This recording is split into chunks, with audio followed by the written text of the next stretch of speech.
past 8 o'clock and time to start. And we have our speaker, Dr. Anbudra is ready. Anbu, do you want to try sharing your screen or you're good? Yeah, I'm good. I think we will discuss and make it interactive. So, okay, right. Yeah. So, Dr. Anbudra is a consultant psychiatrist The Zoom. At the Banyan, and he also works at Vidyasagar, which is the Spastic Society of Tamil Nadu. Dr. Anbudra did his MBBS from Jitma Pondicherry and his preventive and social medicine from MMC Chennai. He did his diploma in psychiatry from NIMHANS Bangalore. He teaches community medicine and psychiatry in various paramedical colleges and practices both in the private and the public sector, and is actively involved in many NGOs, and drives several volunteer programs which include book reading, movies, podcasts, music, volunteer development, politics, legal awareness, art, transplant, prosthetics. He's also multilingual, and he's very committed. So we all look forward to listening to Anbu. Dr. Shiv Shankar Shastri, who will be moderating the discussion after the talk, did his MBBS and MS from Jitma Pondicherry and his FRCS from Edinburgh. He has recently retired after being in private practice as a surgeon in Bangalore for 30 years. He now follows his twin passions, which is writing and military aviation history. He's written 2 books, one on Pakistan and one debunking the Aryan invasion theory. We look forward to a very interactive session once Anbu has finished his talk. Over to you, Anbu. Yeah, thank you, Vidya, and thank you all for gambling your time to listen to some unknown speaker, psychiatrist though he may be. So what I'm going to do is, I thought, we can easily share a lot of slides and that kind of thing, which is already available. So I thought, let's make it more interactive, and so I can straight away set the group on fire with 2 salvos. One is no slides. 2, the more important thing, we're going to co-create this. So you can burn in agony or envy or whatever. We're going to co-create this. I'm just going to be more of a catalyst and see how we can have a freewheeling roundtable sort of conversation in this, because I think that is more important, because otherwise it's a bit like in My Fair Lady, where Eliza Doolittle sings, words is words all you can give, so there are, and rather I must say, slides and forwards, this forwards all you can give. So instead of that, I'm asking you all and all of us to come forward to, and I know this is, and there was a bombshell in the morning suddenly, I was a little cut up to play on the word, from being addressing a specific group of surgeons. No, suddenly I saw this gaping wound where we have to treat all the medical faculties. So anyway, I'm just going to co-create, so more the merrier. So we are going to look at it from all angles. So we can look at what is it, like in community medicine, we say, all of us, we all complain, India तो बहुत गरीब है, हमारे पास पैसे नहीं है, हम लोग उतना क्वालिटी रिसर्च नहीं कर पाते हैं and all that. But actually, Indians, I mean not Indians, the world over human beings, they not only have 2 hands and head and mind and all that. We have these 6 helpers, who, what, when, where, and all that. So we can look at, what is stress, what is burnout, and what is the difference, or how they progress from one to the other. And so what is it, and how does it look like, and what causes it, right? And how can we prevent it?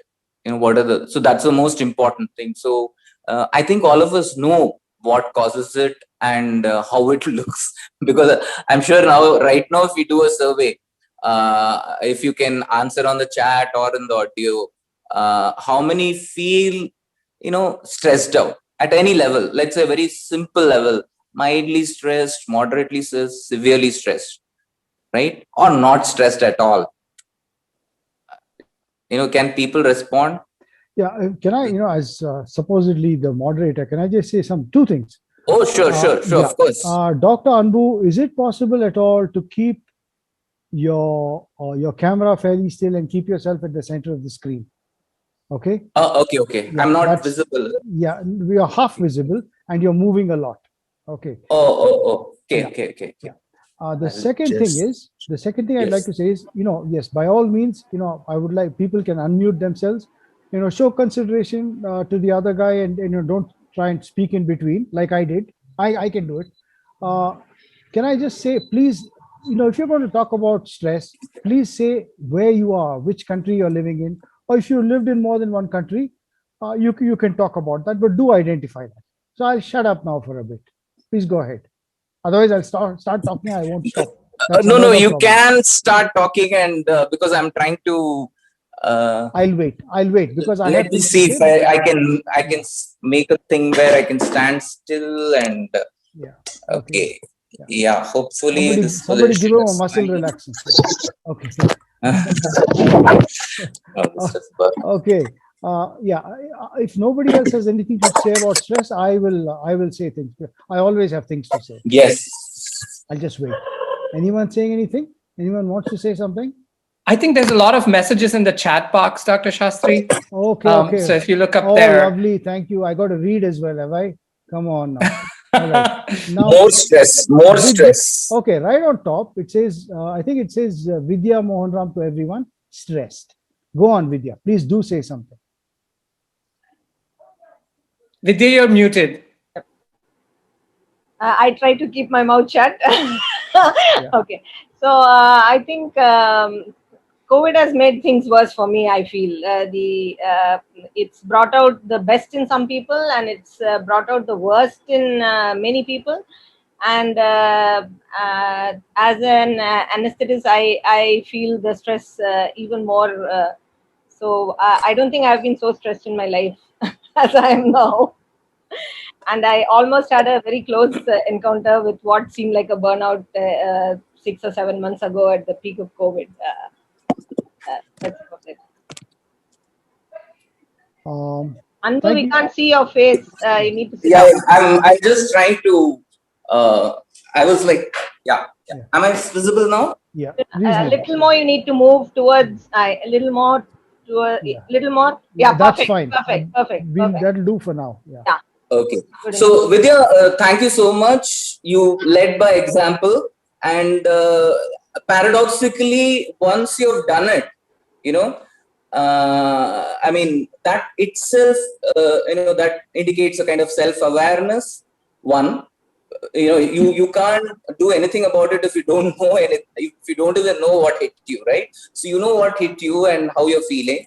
Two, you're kind of, this is a kind of group which is a very supportive and very professional group. So I'm sure there is some, and also some of them at least would be your friends. As you keep saying, you're a very alumni person. So I'm sure every place you have studied and worked got a network. So this is the thing, basically. Yeah. So yeah, I will more like Dr. Anbu, I think you've disappeared. I can't see you. Again? Oh. Okay. No, your camera is off. You have not moved. I think your camera is off. Your camera is switched off. Okay. Yeah. That's fine. Yeah. Oh. You're looking really How good. It's too smart for me. I think smartphones are... Don't stress yourself out. Okay, now don't worry about it. Don't stress yourself out. Yeah. The smartphone is acting too smart for me. Okay. Yeah, so let's start with one thing like a head count, right? I mean, how much of a hair you have on it, or long hair or gray hair. Let's just do a head count. Egg heads or whatever heads, okay? So in your seat, I can see Dr. Shastri on my screen, and yeah. So in your seat, how many are you sitting?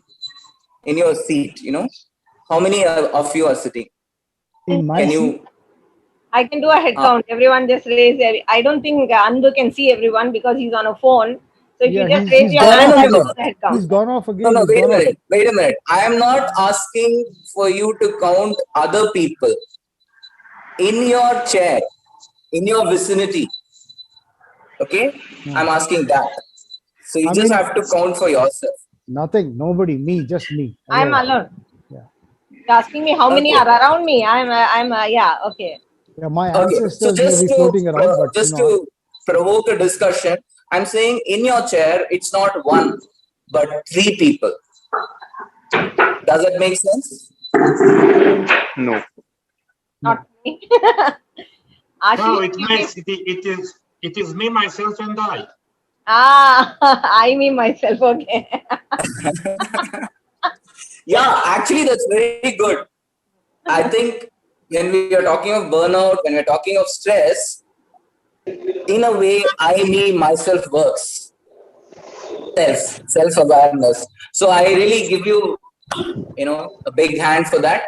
Honestly, it's I, me, myself. So I'll tell you who's I, me, and myself. So let's say maybe myself is the social self, okay, yeah. where I Sorry, introduce sorry to myself and interrupt. say I'm I'm this. sorry to interrupt, Dr. Anbu. See, Sorry. speaker, you Uh, have to be visible 100% of the time. So your camera is again off. your camera is going off. I don't know why. Is it because it's trying to Uh, save power? Oh, RK, can you just mute everyone else other than Anbu for a minute, and then we'll see how to go about it. I'll do that. Yeah, and Anbu, please turn on your camera again. Your camera's off. Yeah, you're good now. Don't touch your phone at all. camera. Don't touch your phone, and make sure Okay. it's plugged to a power. Yeah, Yeah, yeah. It's okay now? yeah. Okay. So as I was saying, so the myself is, let's say, the social self or the social body. Okay. And right now we are more in our social capacity as physicians, as surgeons, as doctors. So we are in our social capacity, and also in our social capacity as human beings, we're sitting here.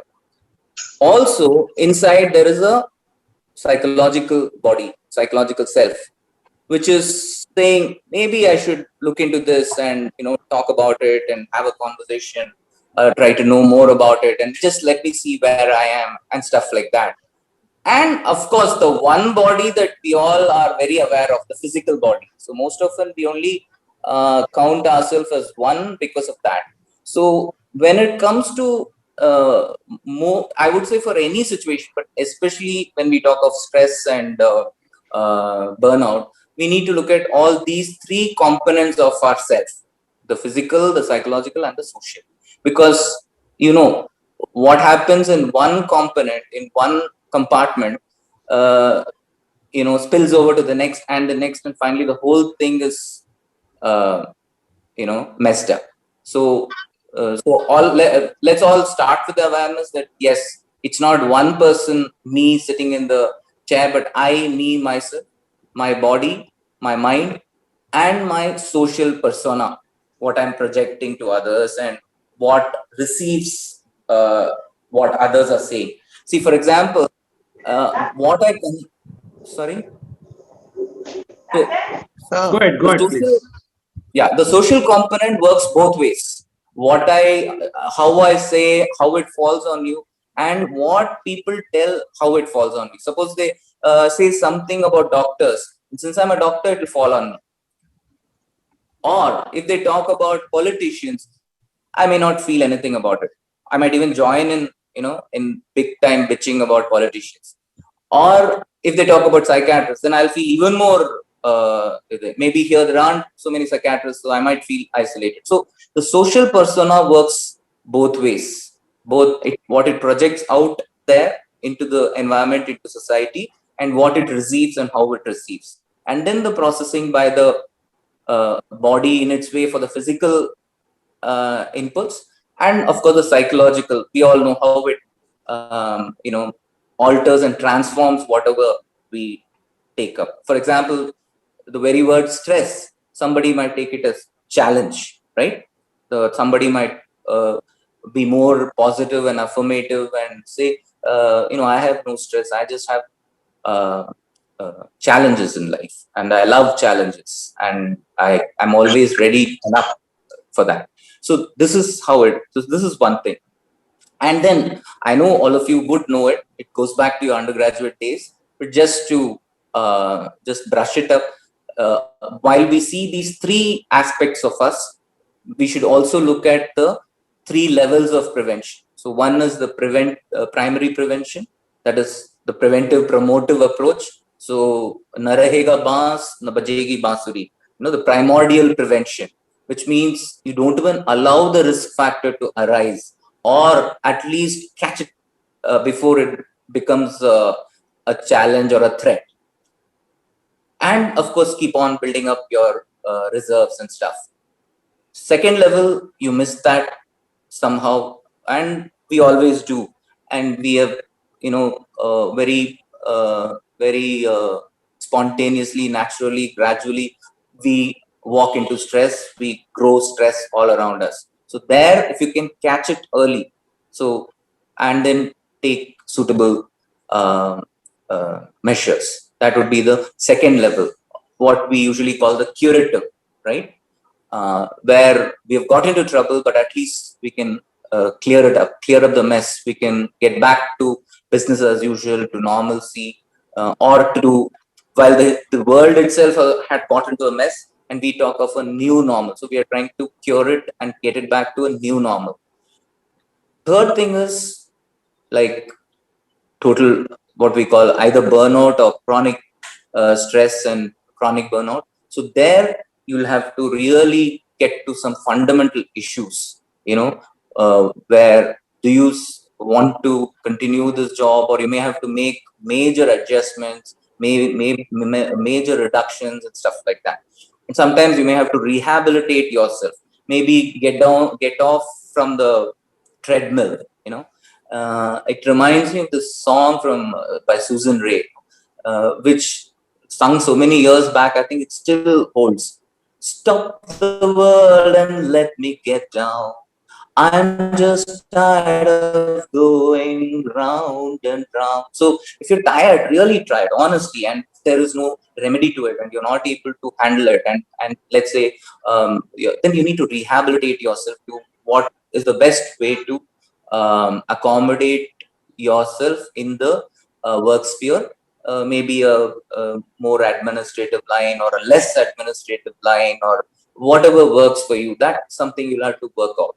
Or yes, even retirement, because that is where we look at what is meaning and purpose, and do I have to work either to earn a living or to have meaning and purpose in my life. Like one of my senior bosses, he asked me, Anbu, what would happen to you if somebody said tomorrow you can't practice? So I said, I don't know. As long as my basic, survival is guaranteed, I wouldn't miss it so much.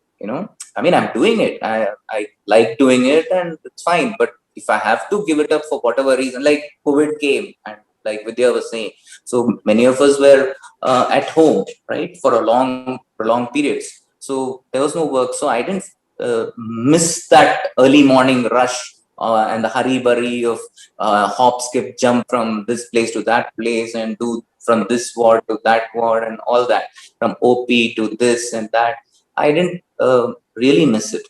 But he had a very different thing to say. He said, I would die. He actually said this, I would die if tomorrow somebody said I can't. I know why he asked me that question. It was long before pandemic and all that. It's like maybe I think 5 or 6 years back. So yeah, these are questions I think we need to listen to. So how do we go about this?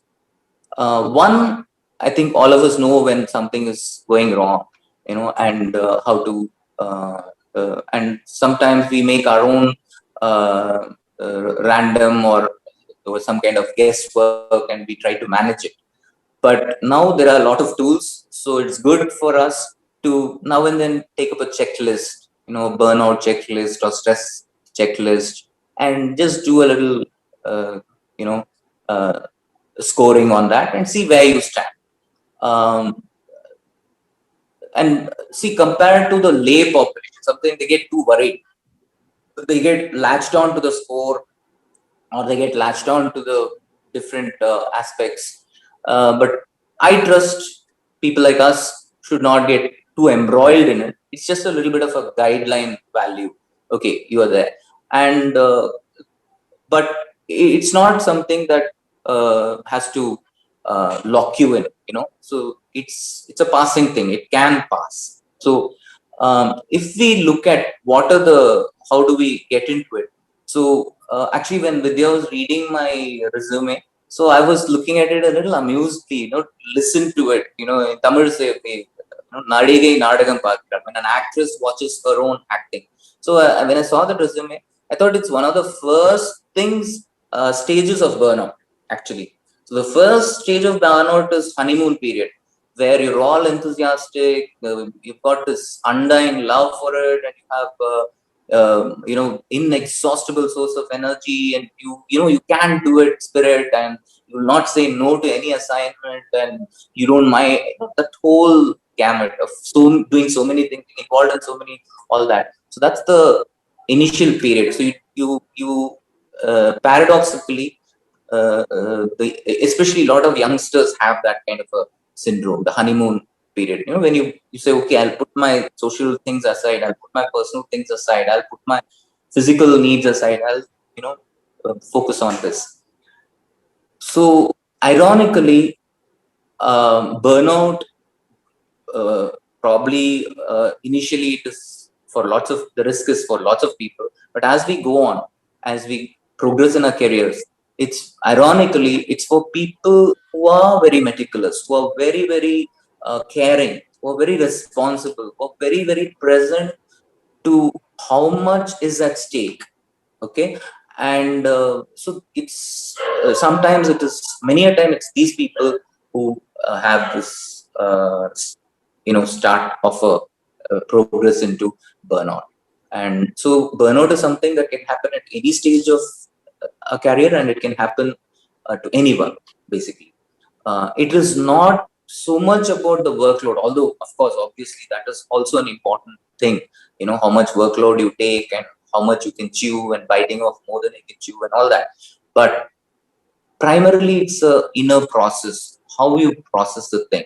So when we work, right, the work itself, there's a work ethic or a work expectation. So there are two things. One is what we bring to the work, what skills we have, what abilities we have, how we handle it, how we take, any doctor's job, it's one of the most stressful jobs, right?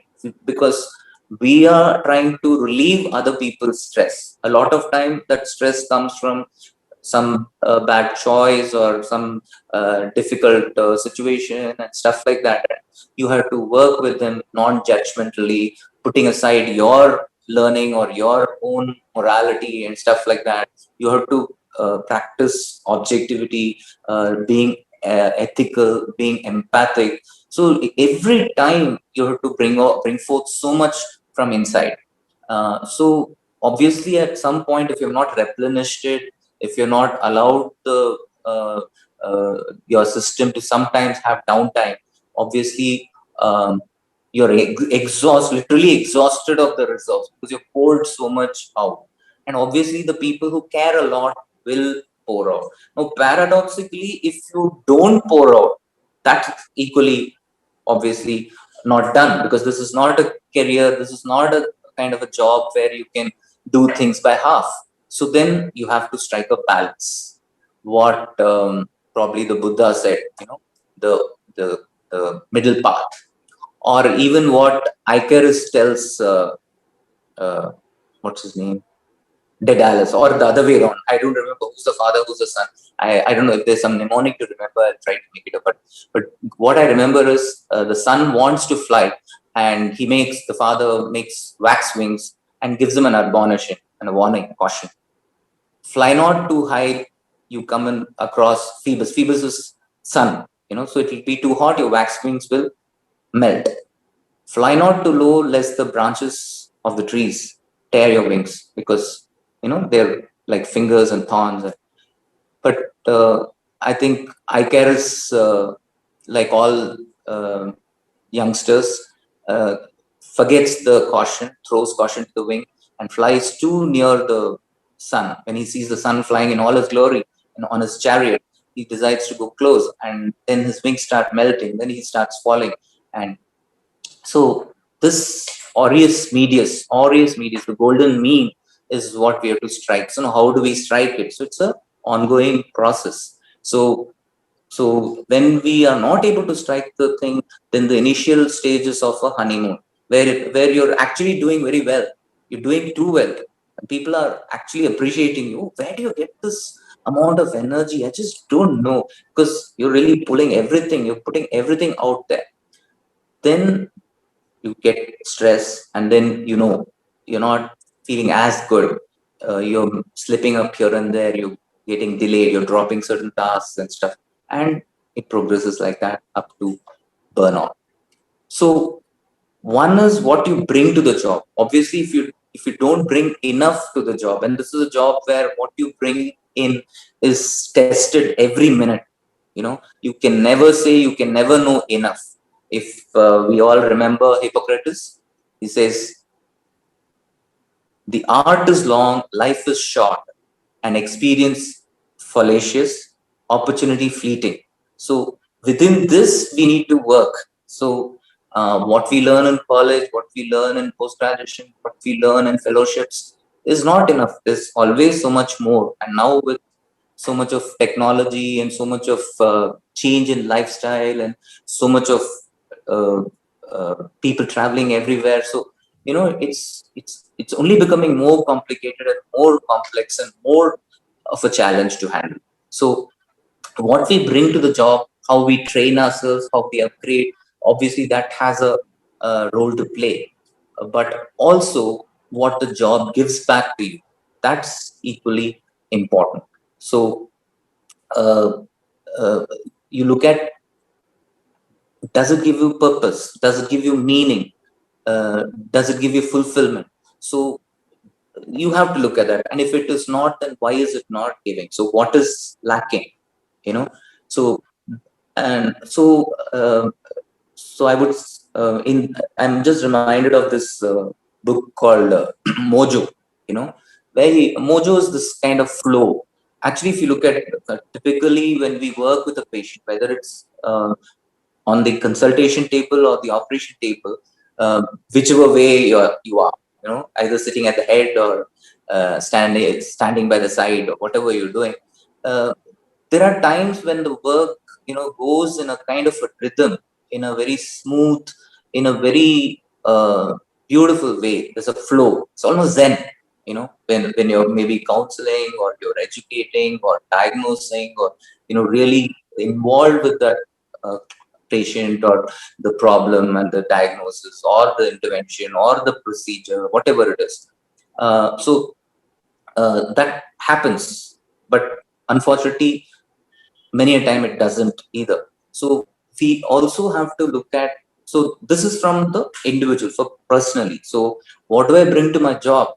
Have I brought enough to the job? Do I have to upgrade? Do I have to learn some more, including psychological skills? That is a very important thing, both in handling the clients and the family members and other fellow workers and all that, but also handling our own sense of inadequacy or our own excessive drive. Even the excessive drive can be a problem. So have you got that kind of emotional intelligence? So you need to work on that too, apart from the other core skills of whatever your discipline. We need to also have these soft skills of emotionally managing ourselves and managing others. Apart from handling ourselves, we have at least, I would say, 3 sets of other people we have to work. One is the working team, our official team, where there are admin people, there are other cadres who support us, and then our own colleagues and our superiors, our immediate superiors or the department head. So how do we get along as a team? How do we work together as a team? How do we take care of each other? How do we connect with each other? How well do we know each other's situations? How well do we uh, um, uh, take care of each other, right? Do we have people who we can take support from? Do we have mentors, who can support us, who can guide us, who can counsel us, right? And like the work team, you have your family team, whether it's your parents, whether it's your in-laws, your spouse, your children, maybe even grandchildren, and your immediate circle of friends and relatives. So these people also require our presence, right? All the more, most people as family members are required, right? Any birthday, any funeral, any marriage, anything, we have to, stress ourselves, prepare ourselves, buy the presents or bring the wreath or whatever, and come there and spend that one day, put everything aside. But as doctors, as surgeons or whatever, the it's a double whammy. Not only have you got to come there as a family member, but willy-nilly you will also be required to bring in some of your professional expertise or your networking skills, because you are a person of influence, right? So not only clinically but also otherwise. So that stress is there, and that how party conversations go. In fact, in my initial days, I used to kind of bluff. And if somebody in a party asks me, like, I wouldn't tell them that I'm a doctor. I would say I'm an English teacher or something or the other. But, lots of people are so perceptive. They say, but, you should go into counseling or you should do teaching or something like that. So, yeah. So, how conversations go. They will talk about some doctor who mishandled them or some of their chronic problems or something.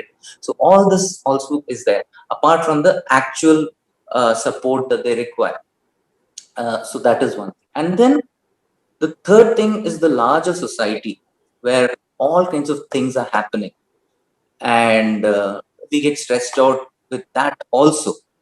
I mean, I'm sure Dr. Shastri might tell us about the Aryan invasion or all that. But see, look at that. Invasion happened or didn't happen. God knows. Maybe the Aryans know, maybe the Dravidians know. I mean, if there are any Dravidians, then whatever. Whether they know or not, we don't know. But then, very surely, all of us get stressed out about it. Did it happen? Or who are these people? Where are they? What are they? Are they still at work? Or we got short-shifted by this and stuff? Or, you can take. So what I'm trying to say is, both environmentally and culturally, the physical environment, the biological environment, the social environment, if you split it into pieces, into parts, each of them has different kind of stresses on us, apart from unpredictable weather and rising tides and stuff, and forest fires and all that. There's all these other cultural battles that are going on, which may not be germane to our existence or our thing, but not somehow that also gets tangled into our conversations. That today in a if you run a volunteer group or you run a WhatsApp group, half the time you have to net nanny people. They will go and spoil for a fight, but when the other guy gives them good as they deserve, they'll come running to you with snot noses and saying, "Oh, you're not moderating. See, that guy is saying." I mean, so stress is coming from different groups, and sometimes we ask for it, sometimes we don't, because these two will fight. If you look at this WhatsApp group, for example, these two guys or these three guys or whatever, who have some political agenda, across the board, and they keep swinging these words at each other. But what happens to the rest of the people who have to listen or to read the verbiage of, uncontrollable forwards and texts and noisy kind of verbal battles and all that? So whether it's in a WhatsApp group, whether it's in a neighborhood, whether it's in a country, whether it's in a state, we right now election going on. So we listen to a lot of very stressful kind of thing. So how do we handle all this? So this is also something we have. So they say there are three kind of burnout types. So one, we talked about the honeymoon type. So the frenetic type, who are frenetic and trying, they're really thrashing and troubling themselves and everybody and trying to. The second is the indifferent, unfulfilled. So they're just they're kind of square pegs in round holes, or round pegs in square holes, or whatever you want to call it. They're just kind of this. Third thing is, of course, the already in the chronic stress mode.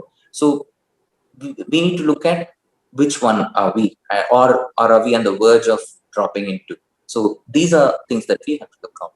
So before we go into a general discussion and this thing, so I would just like to share something from my life. Like Vidya said, I was also, being a psychiatrist, I used to feel very, very stressed out, because in India we don't have though even I'm from NIMHANS and from JIPMA, where teaching and all is pretty good.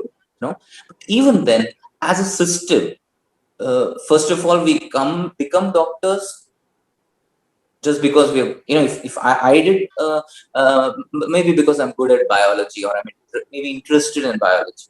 What did I know so much about disease and suffering and ailments and death and stuff like that? So I hadn't got any exposure.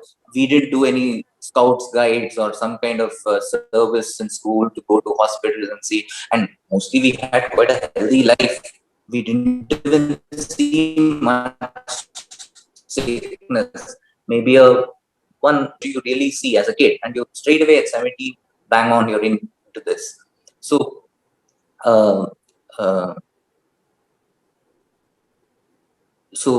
yeah, so I was into that, and willy-nilly, if I had been permitted, I would love to keep a library. I would have liked just I keep doing my reading, helping people out, finding the books they want, and I would have liked that kind of a life. This thing of being out there in your face, breaking bad news, and at that time I wasn't into that valorous kind of, I want to save the world. I was okay. This seems to be a good option, So you come into that, and then when you take up psychiatry, you think you have to be perfect, your family has to be perfect, your whole everything, and then you realize, so everybody can manage only so much. So you need to come to terms with that. It took me a long time, and one of the things that helped me a lot was applied Buddhist psychology.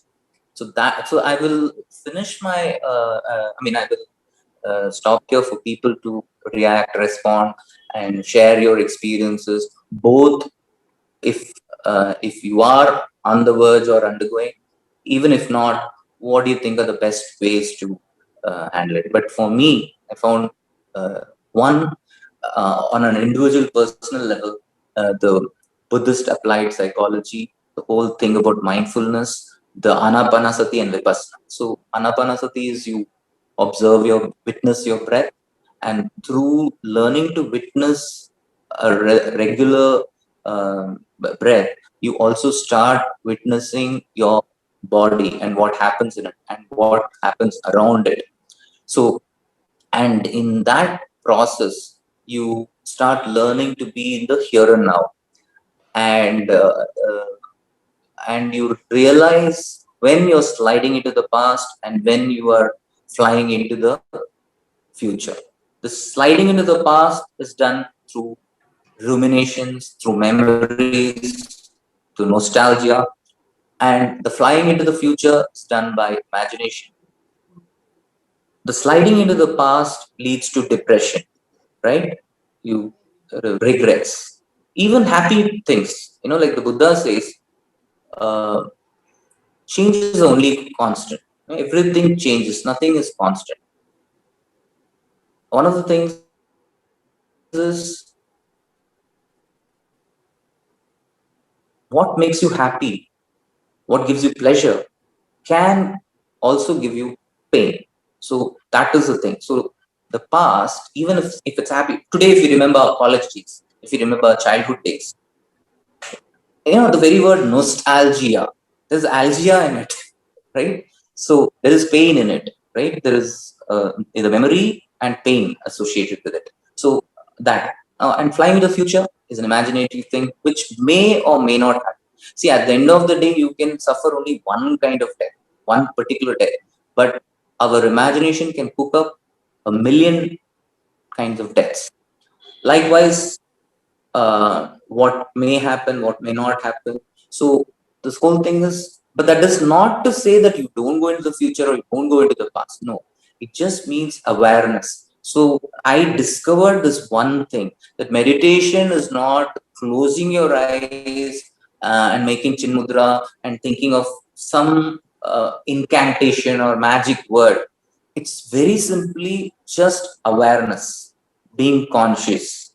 So paying attention. I mean, what our teachers always say, "Arey kahan घास चरने जा रहा है? Huh? Physically present, mentally absent."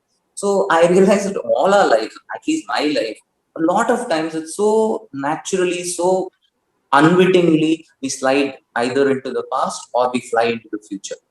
Nothing wrong in it, because we need to. Just like we tour the world outside. Why do we need to go to Timbuktu or some place in Iceland or Greenland or whatever, or even Thailand or wherever, Himalayas, Ladakh, anything. We don't need to, but we do it. So the best journey is inside, or this is also a journey. The only thing is you have to be aware. So traveling outside is okay, traveling inside is okay, traveling in both directions, both the past and the future is okay, provided we are aware where we are, that okay, I'm going into the past for whatever reason, I'm going into the future for whatever reason, but we cannot become permanent residents there or wallow in it without even awareness. That is the only thing. So you catch yourself and say, oh, I'm there. Now, where do I need to be? Okay, right now I need to get back to this, the people here and talk to them. So suddenly I went to a sort of reverie of what I underwent. But suddenly I got present, oh my God, I am, okay, whatever I went through or whatever I garnered from it is for me. But I don't know how it's reflecting on people. So you become aware and come to the here and now. So one, it brings you from modeling thoughts, it brings you in the here and now, but also it gives you a chance to do anything, because anything you want to do, it can only be done in the here and now. And the present is something where, you know, uh, it's full of possibilities. So we need to be aware of that. The second thing that I learned, especially the Banyan, we have now started this regular batches of it, something called open dialogue. So I find that as health delivery systems or teams, we need to have more open dialogue. A lot of times our systems are top heavy, both our politics, our societies, our families, and obviously the office or the corporate office or your surgical team or the medical team. Everywhere is a father figure, the mother figure, and all that, the whole family hierarchy. But open dialogue kind of is a system where you have open dialogue. So what is your inner voice can be brought out, but can be brought out in a very gentle and meaningful and very purposeful way, in which it actually adds value to the discussion, whatever the discussion be. Though right now our context is medical service provision and our work where we work as teams and we need to connect with, all of us know how important communication is with our team members, whatever specialty, subspecialty you are in. Every person is important. The orderly who brings your chai at the right time and the right temperature, who knows how much sugar you want or you don't want, part of your stress is gone just in that. So if you train that person properly, and he understands your requirement, starts from those small things. I remember in our surgery internship days, this pakoda and karavada and the chai and everything, and how that we kept so ready and just right, not too hot, not too lukewarm. So like that. So the whole team and all that. So we need to work on that. So, but if we can, I have discovered open dialogue, and I'm using this opportunity to just put it in your ears that there is something called open dialogue. I can't tell you what all it is. It's something like, I remember this Doordarshan ad, or I don't know if it comes, about this melody chocolatey. And so, इसमें ये है chocolate है, ये है something and all that. इतनी सी melody में इतना सा. So अरे melody खाओ, खुद जान जाओ. So I would say you do open dialogue and you may think such a small word, open dialogue. Oh, all of us having free, frank dialogue. We're very open, we're very transparent. Our team, yes, but you will get present to the possibilities of open dialogue. Thirdly, I would say that all of us, while finding meaning and purpose in our job and all that, we need to obviously have time for ourselves and do things that you really like, find out the things that you really like, and pay attention to them, because there's no end to work, because work will keep on happening. There's no end to work. Even after you die, the work will go on. Like Robin Sharma's book, who'll cry when you die? Even your family will cry for some time, and then they will also wipe their tears and go on with lives. But the life that you've not lived, and what regrets you have. So that is what we should address. And every moment here and now is a opportunity for us to work on these. So I will recommend 2 books if you like it. I mean, there are some. There's of course 7 Habits of Effective People and all that, but something right now recently. One is Mojo. That's a good book, I think. Marshall Goldsmith or something. And then there is this Search Inside Yourself. It gives you a lot of simple mindfulness techniques and stuff like that. So yeah. So I would stop here and. I touched the phone. Sorry. We Okay. have. You said you may be alone as a psychiatrist. You're not. Dr. Rangarajan is here. Dr. Rangarajan, would you like to say something about preventing physician burnout? I'd like to make a few comments, Vidya, if you don't mind, Sure. before we get on to people.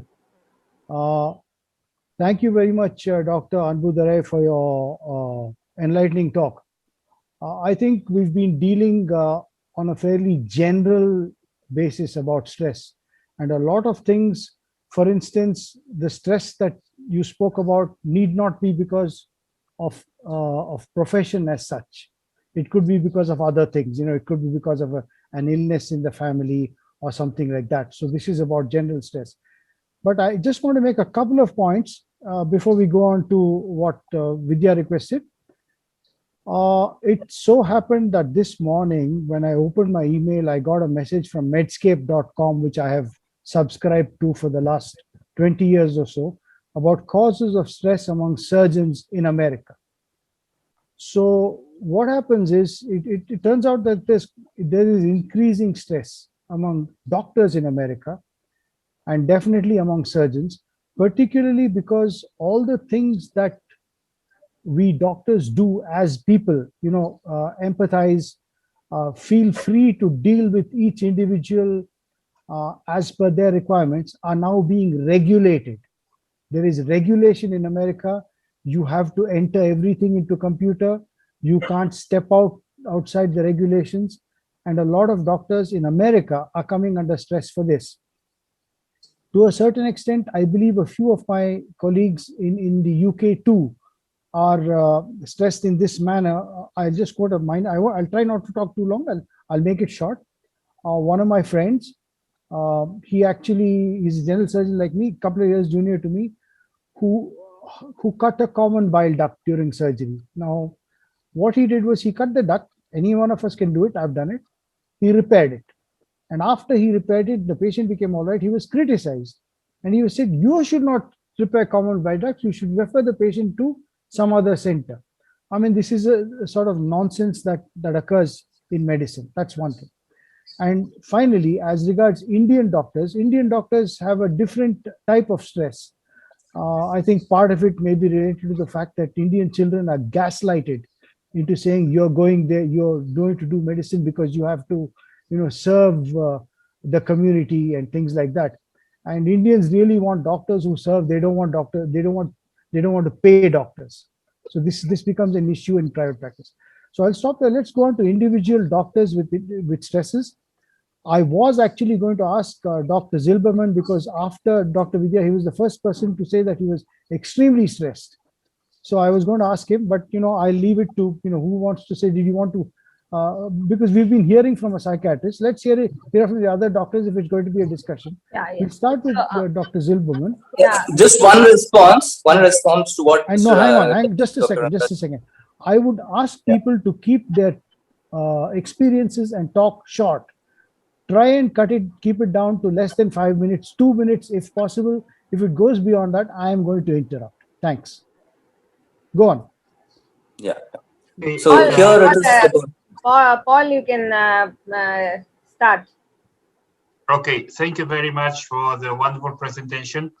On a humoristic note, as you mentioned, the childhood experience, those with analgesia, yes, it's a very long history with my hair that I lost it, and it's a painful memory. Anyway, speaking about stress, Hans Selye, I think, introduced the term. The problem, and here the COVID experience just brought us now something very interesting. How many things we really don't need, and as you pointed out, how we should cope with these things. We are doctors. We are trained to be, by the book. We are trained to be strong. We are trained to give support.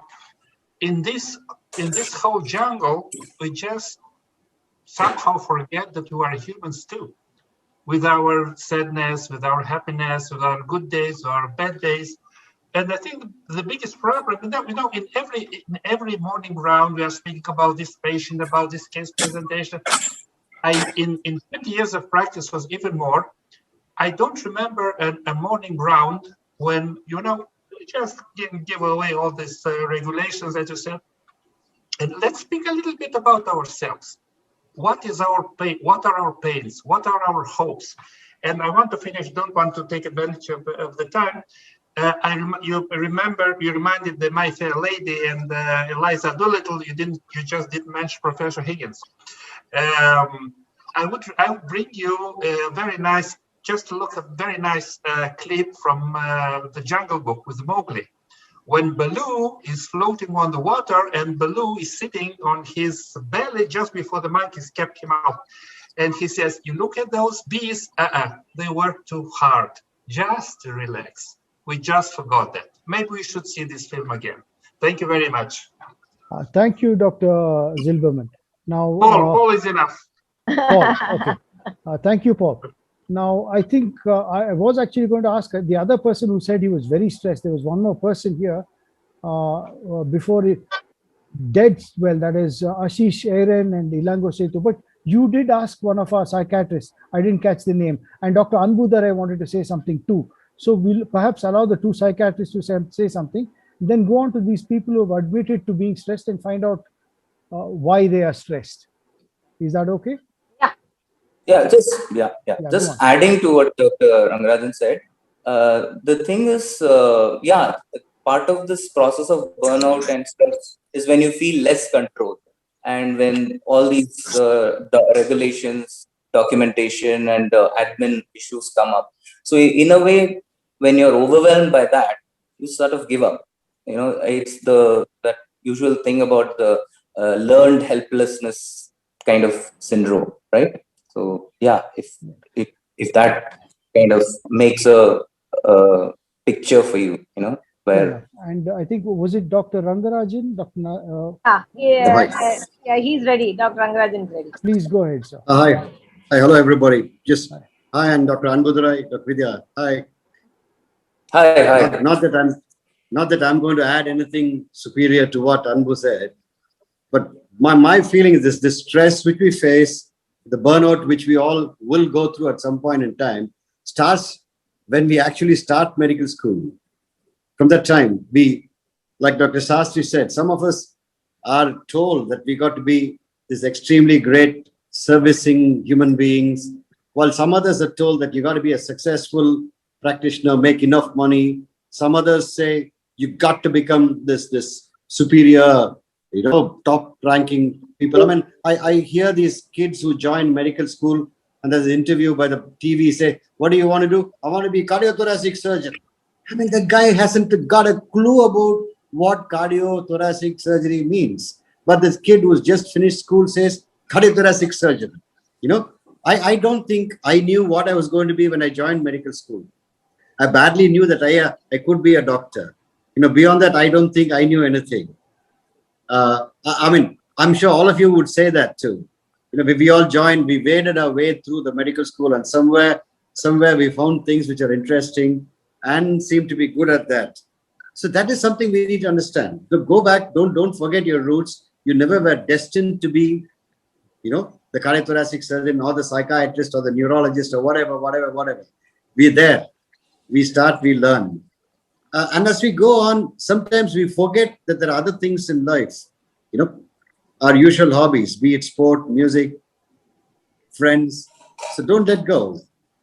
And the team we build up is very important. And the way we talk to our own patients and our staff, where we give some time to listen to them.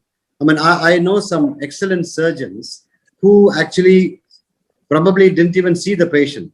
I mean, there's somebody who's seen the patient, assessed, done everything, and the whole picture is there in front of him. And he comes in, he cuts, takes whatever has to be taken out, stitches, gone, next case. Now, this is perfectly right. In a corporate world, this is an assembly line practice, excellent. But then you don't know human beings. You just see flesh and blood and something to stitch up. These are things I think we need to make sure. And honestly, when I'm out of my hospital, when I'm out of my clinic, I am not a doctor. When people ask me, in a party or something, as to, oh my God, you're a psychiatrist, you must be analyzing me already. I said, no way. My brain does not work until it's being paid for. So I just, stop it there. I am here as much as you are here to have a good time. That's all. And do not be, I would say, please do not be embarrassed about saying that you charge. You don't, nobody gets, anything better than monkeys for peanuts, right? So if they want you, you deserve it. And of course, you should not be greedy, not be avaricious and all that. And there is always this sliding scale where we see various people from various parts of the world, parts of the society, and we adjust these things. Please don't be embarrassed about having to charge. And these are all very simple, practical things. I'm not talking about any high funda stuff, right? Simple, ordinary, day-to-day things we do. Enjoy your job. Be proud of what you're doing. Do not have to be apologetic to anybody for having cut the bile duct. You cut the bile duct, that's all. So what? And you did it. Anybody can do it. And then you could suture it. Maybe there is some person who's got some horns up in his head who can tell you that you should have referred it to some other center. Fine. Let him have his horns. Nod and move away so that he can't headbutt you with the horns. And move away. I stop here. 2 minutes. Shastri, if you don't mind, shall we take Jayapriya? She's the only one who said that she's not stressed at the moment. So can we hear from her? What's her magic? Hi, good evening. Hi. Can you just speak a little louder, Jaya? Can you hear me, ma'am? Yeah. Yeah. So I said I'm not stressed at the moment because I've been stressed for many, many years. And for majority of the time, I didn't know I was stressed. So I realized I was stressed because I used to get severe backaches, maybe 8-9 years now. So back pain, so many MRs, so many consults, here, there, everywhere. And uniform thing was nothing that requires surgery or any intervention to cure your back pain. And eventually I started looking, there was a lot of resistance. I thought nobody is able to diagnose my problem. So it's been going on. And slowly I started working on myself. And I realized that certain thought patterns, so the previous night, if I he said, no, slipping into the past. So there are moments and some traumatic events in the past, I revisit them without my knowledge. So when I go into that, a certain thought pattern, and once I slip into, I don't know I'm inside there. So I think about it last night. The next morning when I get up, I'll get up with a back pain. So there are multiple events like that that I have discovered. There are certain patterns, and then only now I'm able to realize, okay, these are all stress. So slowly I've learned to come out of it. So regarding work, majority of my career, work has never been a stress for me because I worked in joyful environment. I love what I do, and even if it's just cutting, stitching, actually that is a kind of relaxation for me. So talking to a patient, counseling, all that, actually I feel good when I do that. So that is a kind of relaxation. But when it comes, if you ask me when I do feel stressed, I have certain standards, certain expectation. If they don't, doesn't get fulfilled, I'm stressed. So for example, if I go late for work, if I'm late, I feel very stressed. So when I drive in a hurry, I feel stressed. So there are certain things that make me stressful. So now I've recognized that pattern. So I know what I should do for me to not be able to get stressed. And my recent discovery is like what Dr.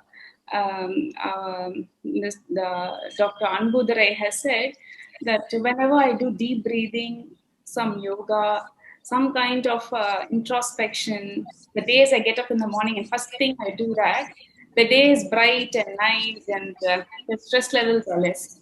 There are days I just wake up with the alarm and then get up and run about. Those days I feel more stressed. So at the moment, I'm not stressed because I woke up to yoga meditation this morning. Things went on as I had planned. And then every time I try to ground myself and say, okay, relax, now let me take it easy, and things like that. Anyway, thanks. Thanks for the opportunity. Thanks. And right at the beginning, I think Dr. Ilango Setu, are you there? Yeah, he's there. Yes. You said you were stressed. Would you like to say what you? Sir, I think I will concur with whatever Dr. Jaya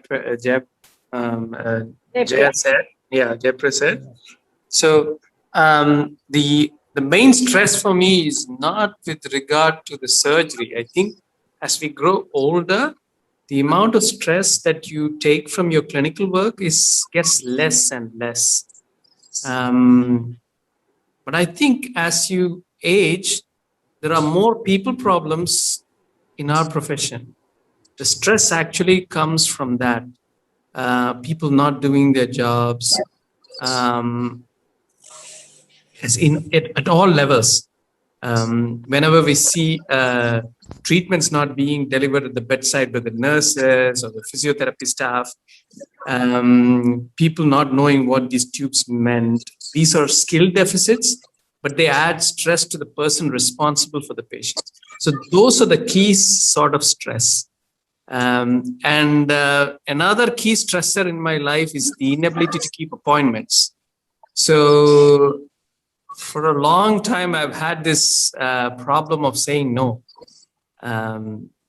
So that was a big stressor. But now as I've grown older, now I quietly say, no, it's not possible for me to do everything. So, so like I said, as we grow older, clinical events cause less and less stress, but the people stress goes up every day. I just would like to hear how others have handled it.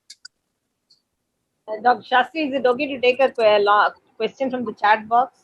Anybody, anything. Okay. Because The question is, hi Vidya, I want to ask, working in private sector and working in government sector, the burnout is completely different, though you are in the same profession. So why does it happen, and how do you handle? Anbu, would you like to take that question? Yeah, it's true. Systems are different, right? The government system is different. The bureaucracy and the administration there is different, and it is different at the private sector. But I would still kind of try to nudge our understanding and our engagement with this issue from how we process it. So while there are statistics, psychiatrists have greatest amount of stress, or anesthetists have all that, or like what you're saying now, there is a particular expectation or a particular stereotype or particular kind of statistics that government jobs, there are these things where those basic aspects come in. That is, you don't have autonomy, you don't have freedom, right? You don't feel fulfilled, you feel either overburdened or underutilized. So these are the stuff. So one is to be present to that, not just in that system. It's not that that system has to have it, but it's I am reacting to the system like that, and look at it objectively. So what do I have to do there in my capacity? And sometimes we have to also look at the larger team capacity, which is why we need to have downtime with not just the party thing where you all drink and eat and usual pleasantries of the family. No, this is focused group with the team sitting together and really having a system. How we have to learn how to do it. Otherwise, it ends up into a blaming session or a grumble session or something like that, right? So we have to have those kind of things in place. So not only do we have an outing where no agenda kind of outing is there, right? As a team to bond with the team members, just like you do with your family members. But also, whether it's a family or with the team, you need to sit together and see, is it that everybody is facing the same bureaucratic issues? They're not supplying you the kind of inventory that you have asked for, or they're giving you substandard things or whatever, they're asking too many questions. So you have to look at it from also as a team spirit. So that's one of the important things, where more hands make work lighter. But it's also, we are human beings, and one is when you're talking to you, that's why I said 3 people. You already have 3 people here. There's this physical and this thing. So how you converse with yourself, how you talk yourself. See, when you're in trouble, how does a doctor deal with it?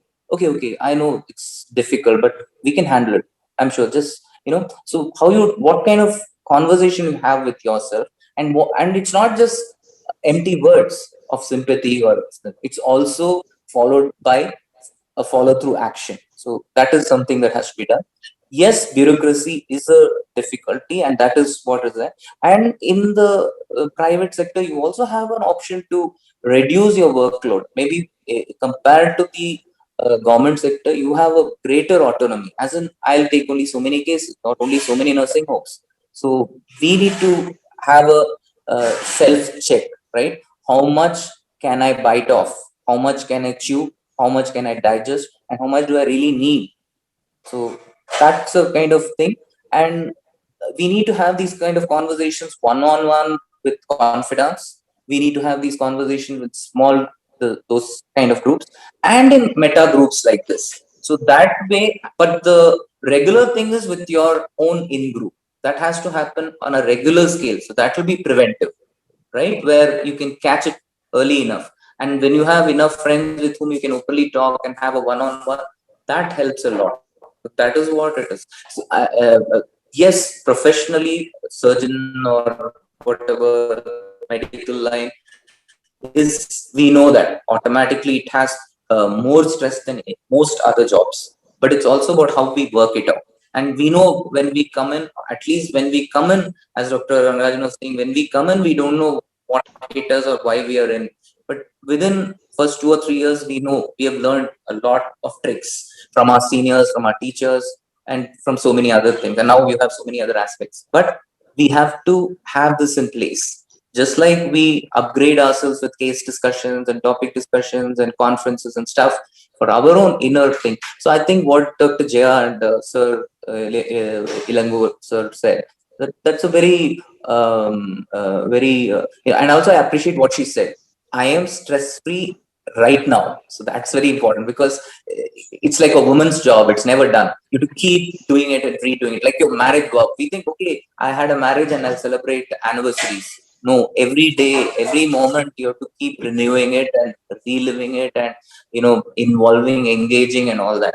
likewise our job and all the stress and everything. So every moment something other can. So how much time we take for ourselves, and so this kind of a contemplative, meditative thing, like she was saying. See, while we may or may not agree with a lot of, say, Louis Hay kind of stuff, if you take a pranic healer or a Reiki healer or a acupuncture person and all that, they practically say they can cure anything.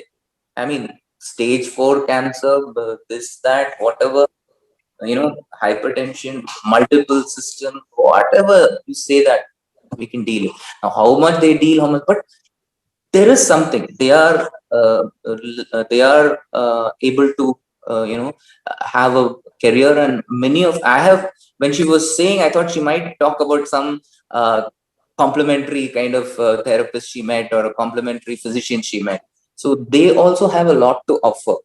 So, but that is not to blindly believe whatever they say and go hammer and tongs with it, but with a pinch of salt. And when you can, with checks and balances, that's also a good avenue to explore. And yeah, so that's something I think we If should. I may, just sorry, Vidya, my. Ravi, you wanted to say something? Go ahead. Sorry, thank you. So a couple of things. I mean, obviously, I'm coming at it from a non-surgical viewpoint, but more importantly, currently I'm coming from a non-practicing physician viewpoint. So unlike many of you, COVID actually has been a significant de-stressor for me. It's allowed me to work completely, remotely. I would say my productivity has increased. I don't have to worry about travel and, driving, what should take 10 minutes takes me 40 minutes. I don't have to worry about all that stuff. Where the parkway becomes a parking lot, et cetera, et cetera. So it's been actually wonderful for me from that point of view. But before while I was in practice or while I was in training, a couple of things that actually coming to the United States made me realize. The first thing is that you never, ever apologize for having a private life, a personal life. So you have a child, you need to take the child to an appointment. Asking for time off to do that is not incorrect, is not inappropriate. And you have a sick child, you have to stay at home. You have to do it. There's no need to feel bad about it, because that's one thing that I did not get that in India. In any of the training that I did, I felt like I had to be this physician 100% of the time, and that anything else, the rest of the people had to adjust. It was not up to me to contribute to this ecosystem that I was living in called a family. So that was the first thing that I learned. That's number one. And number two, one of the things that did happen is for me was parenting and dealing with this happened at the same time. So you start to think of parenting as what's absolutely negotiable and everything else you let go, right? Because otherwise parenting can become not a daily battle, but a minute-to-minute battle. So that also helped to sort of look at it and say, while I'm getting riled up, think about it 1 second, step back and say, hey, what would happen if I said yes? So, when it comes to parenting, obviously, but the same thing you say, when you think about something that's riling you up, you just step back and say, I mean, how important is this? So the tea is not at the right temperature. Okay, fine. So today you're not Goldilocks. You can be Papa Bear. So, you can decide. I mean, I think those are all things that you can control from your point of view. But the most important thing for me was to say, fine, if I say I hate this and I'm going to quit, what would I do? And the answer to that was nothing else. So that was the biggest thing for me to come back to, okay, and going back to a Tamil thing, Pare Kurudi Kadava Taradi kind of situation. So you're back to where you are, but you come back to it with a different perspective. And that's helped me. Can I say something here? Thank you very much, Dr. Ravi Shankar. But I'd like to bring up 2 or 3 things that Dr. Anbudarai and Dr. Rangarajan mentioned. We talk about stress when we come in, when we come in and we get into something that we don't realize what it's like. Question that Dr. Anbudarai mentioned about a person who asked him, what are you going to do if you have to stop your job? Now, this happens to everybody at a particular age. Now, if you're in government service, the government always warns you and tells you you're going to retire at whatever. If in India, it might be 62, it might be something else. But what's happened in America is none of my friends, none of my colleagues have a retirement age. And one of the things about aging, quite apart from your eyesight and your physical performance getting worse, is the fact that there are a lot of young people who are doing more and more things behind you. Now, if there was a time when you're the only man who was there, now there are 400 others behind you who are coming up. So one of the things that one has to think about is to stop and what you're going to do when you stop. And this is something that one always has to think about. And don't you think that this is something that has to be spoken about when people enter medicine, to tell them. Just one more thing I want to mention. One of the most disappointing things that happened to me when I passed my MBBS was finding out my Sundays were not free anymore. My weekends were not free, and for precisely the reason that Ravi Shankar said, that we are expected to be there all the time. So what do you feel about this, Dr. Anvita? Yeah, I mean, we are we are forewarned, right, to some extent when we come into this profession. So we need to make our peace with it. But within that, in Tamil they say, no, sandala sindu padam. In whatever narrow space you can create for yourself. So you have, like he was saying, you don't have to be apologetic about me time. And in that me time, we need to spend quality time with ourselves. A lot of times, we might sit and read a desultory novel or watch a movie, or yes, all those are nice things to do. But somewhere we need to have that thing that we need to be with ourselves and spend quality time with ourselves. So that will tell you how to work out things, and that will tell you whom to contact to tackle this kind of issues. So there is the reality. You've taken this job, so it's like a film star, right? There's the plus of glory and people chasing you for autographs and huge amount of money and travel to exotic places and being close to celebrities and all that. But there's also the downside that you can't spend time with your intimate members, you can't be free, your time is not, so all this is there. So you need to work out. So that is something. So first of all, we need to be aware that awareness, that's what we were talking about, mindfulness and all that. So being aware of the whole gamut, what it entails, and then here and now, what do we do? Because like he was talking about parenting. So parenting is not like I gave birth to you, I looked after you, I got you to school or something. Every moment you have to engage with them. So everything, as a doctor, as a parent, as a spouse, you have to keep engaging. So all of us have just 24 hours. And some of us, by the choice of career that we have made, it means that so much more time goes into it. See, most doctors would easily work maybe 60 hours a week, maybe 70 hours a week. I don't know. Whereas average people, they may work about 40 hours a week, but even that we know. For example, you take your chauffeur. He has to be there on time, very punctual, like Dr. Jaya was saying. He's going to get a shelling if he comes late. And then he has to focus on the driving, get you safely and comfortably in the right route at the right time to your place. After that, he's free, right? He's sitting with the other chauffeurs and talking. So we are not like that. Even as we are traveling in the car, you got dime a dozen calls from here, there, everywhere, both from your direct work of the day, the hospital where you're connected. Yes, they call you for all kinds of SOS and whatnot. But apart from that, there are other people, not just, like Dr. Rangarajan says, okay, if I don't talk, if I don't get paid about professional things, but sometimes you need to. So there are people who expect, they would call you as a relative, as a friend, something. In fact, I have now kind of seen over a period of time that most of the calls I get are some kind of problem calls, because people think I'm too busy, so they won't shumma call me for a chat, right? So they'll call me only when they have some help, and I also oblige them there. But what I'm saying is, right from the ride in the car, and even while you're getting ready and all that, so you're now with all these things, so it is there. So it's for us to be present to it, and look at how we can handle it. And if we cannot, then there are coaches. That is something we need to be aware of.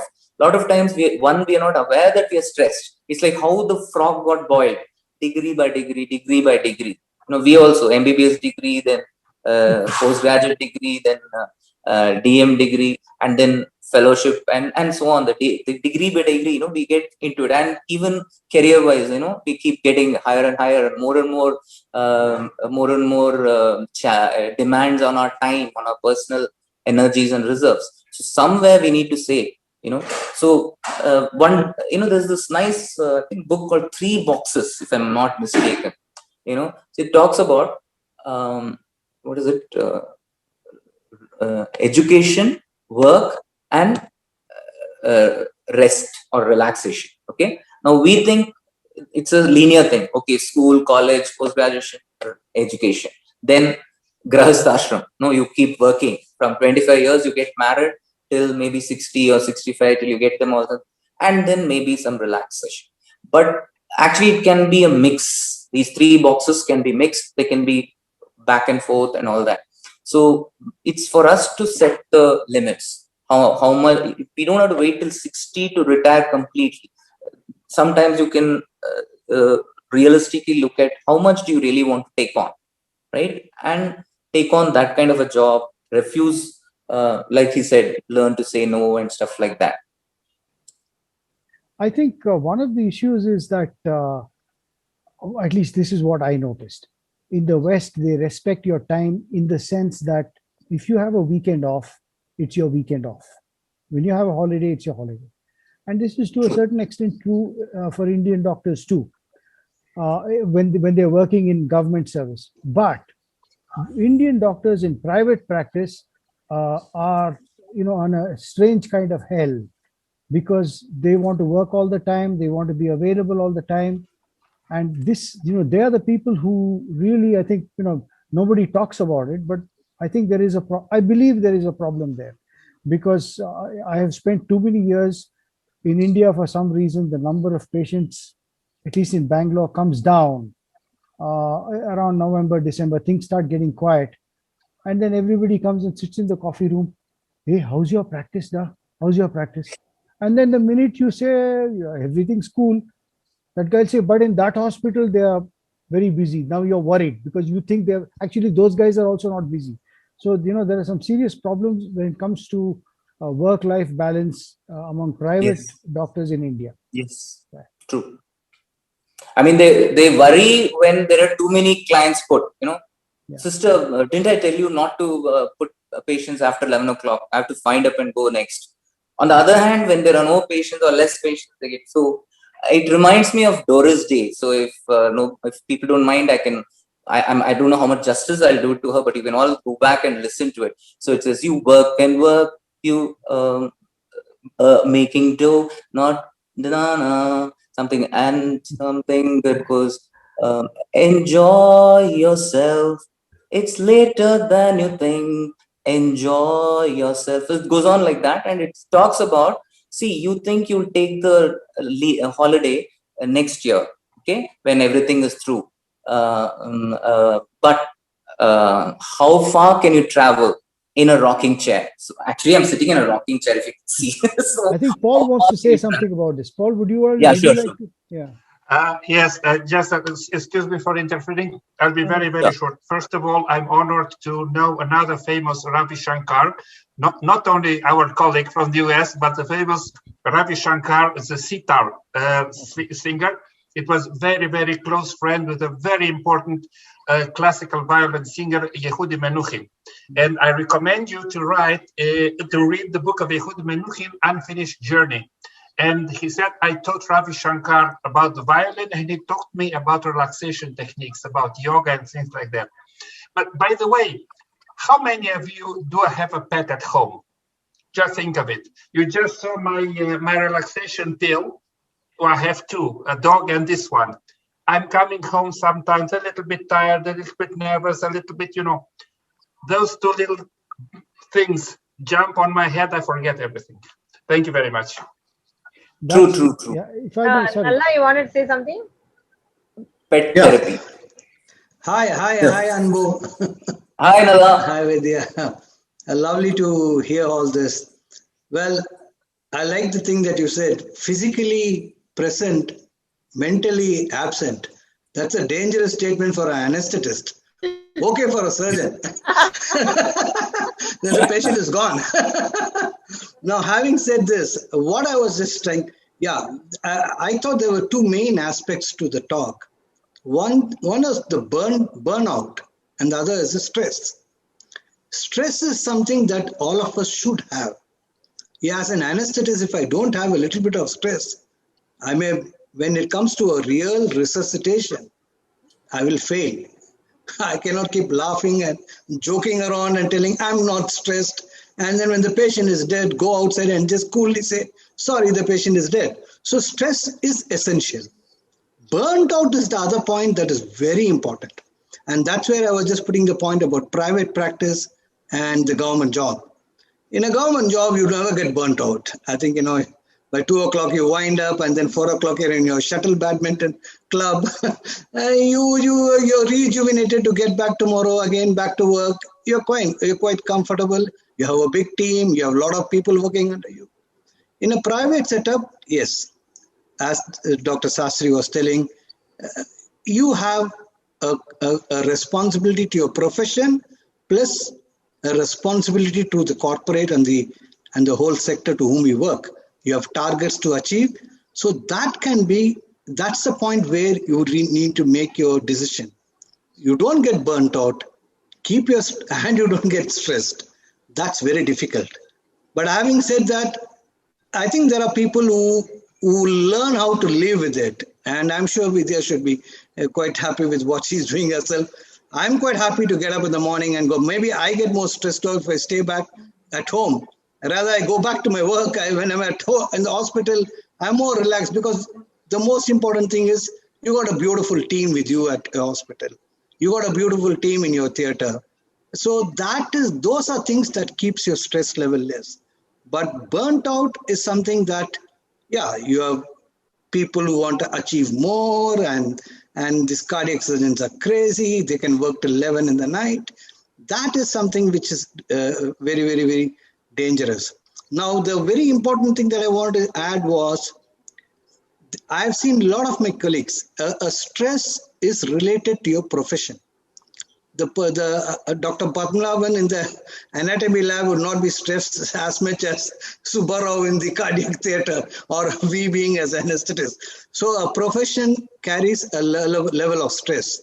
And at what profession you are and what job you're doing and the responsibility in the intensivist, there is a level of stress. You cannot carry the same stress with the physician sitting in the OPD. But then to even it out is very important. And the best way you can do it is, as you rightly said, take some time off, be with get away and do what you like best to do. But having said all this, there's one more small point that I wanted to say is, as doctors, please just make sure that you identify at some point. I have a lot of my own colleagues, gastroenterologists who's been one of the best. At some point, the stress and burnt out can take you to a level where you get into depression and problems. When you get into that level, seek for help. I think that is very essential. We should not try to stay away. Well, we always say you have other ways of getting away. You can have a drink, you can have a smoke, and say you're de-stressed, but certain things can go a level more when you need to seek the medical help. And that's where Anbu and people, all of us are there. Rangasamy, Rangarajan is there. We should seek their help, and a bit of a break, a psychology, spending 15 days, taking a psychology, a session with a psychiatrist, a psychologist can always help you and rejuvenate you. Meditation is always there, no doubt about it. But I think burnt out and stress are two different things, but when both get together, it becomes very dangerous. And as doctors, we should not neglect it, but we should carry a little bit of stress.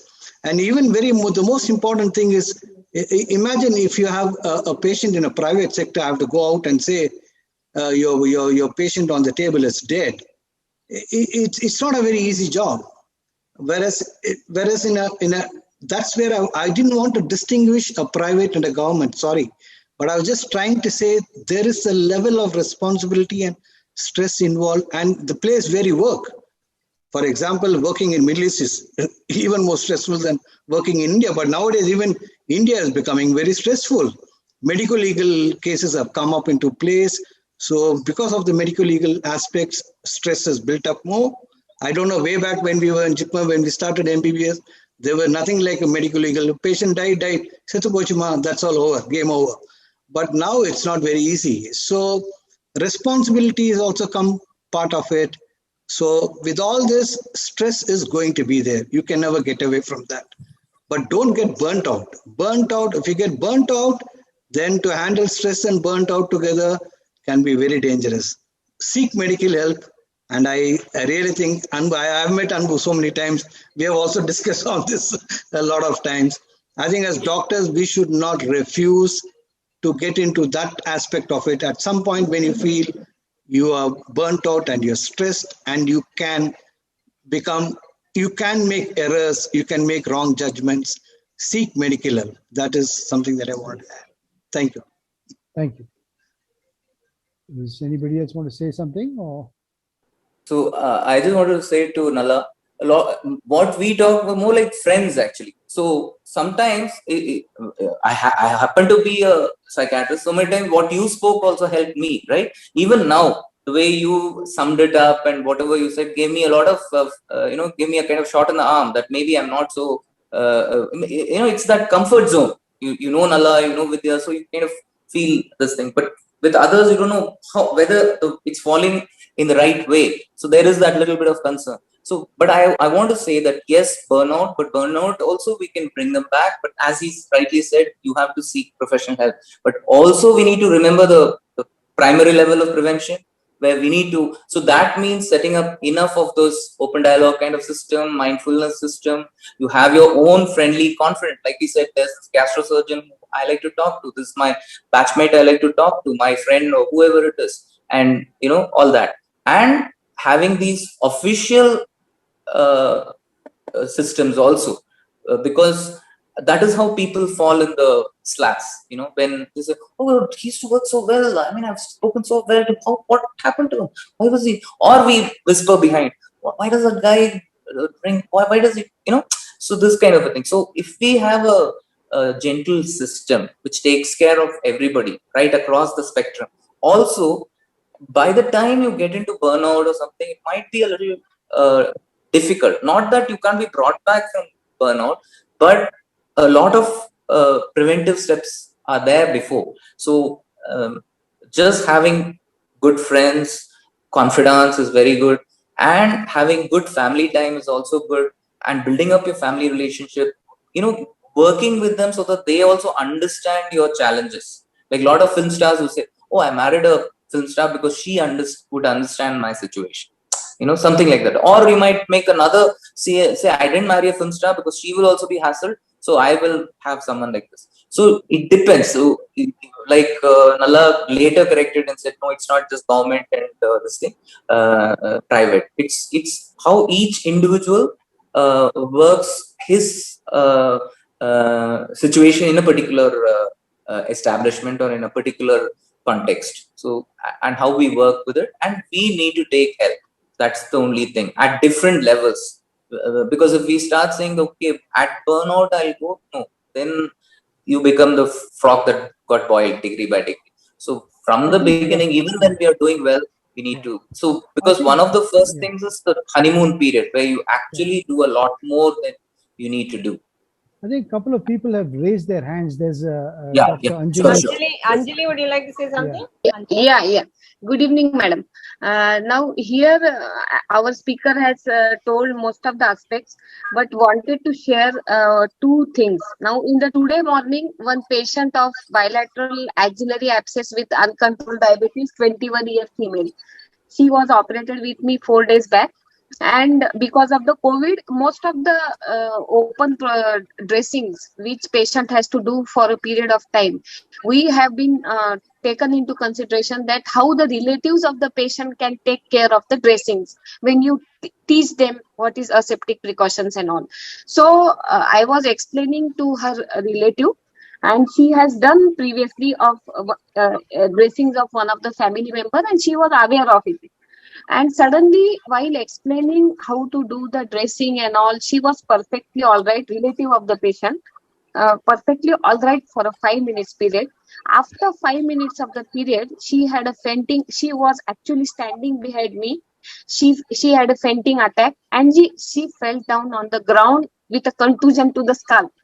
So I was I had an annoyed period, and after I have resuscitated and the vasovagal attack we have done, and she revived back. But after that episode, patient and her relatives, they, instead of that, taken into consideration that this can happen naturally. Now we do not know how the relative is going to respond, and the question was, madam, how it has happened, how it has happened. So there is no question to it, really. So this has made a realization to me and my husband that we have to take into consideration that accidents are going to happen.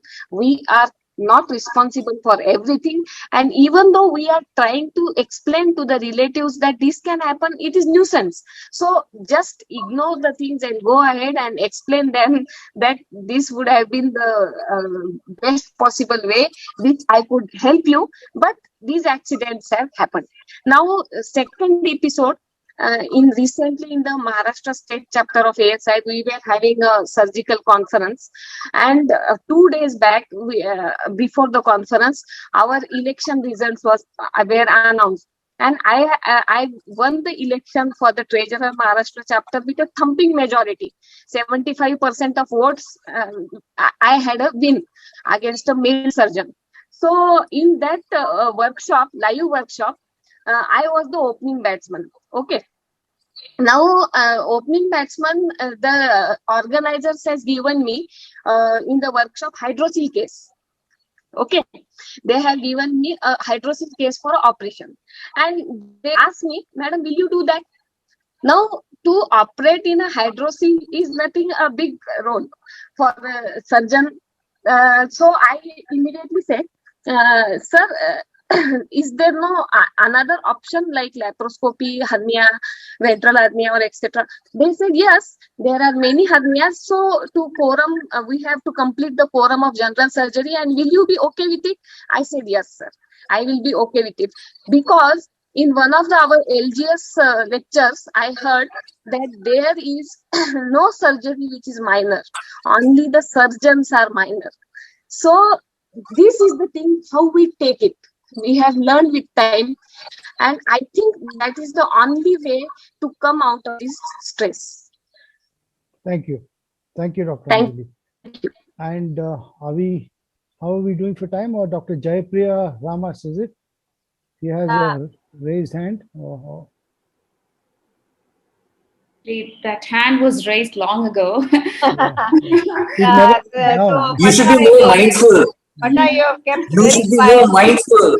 I should learn how to undo that, but I would like to add, again, the points that was reiterated here. There was a point until last year I was working full-time for almost 12 years. And that was causing a lot of stress when it came to childcare and personal life and, time for myself. So now it's 8 months now I'm into private practice. Private practice is 2 to 3 hours a day. And I choose when I want to work, how much. I have learned to say no. Sometimes it's very tempting when somebody calls and says, can you come to theater? There's can you help us?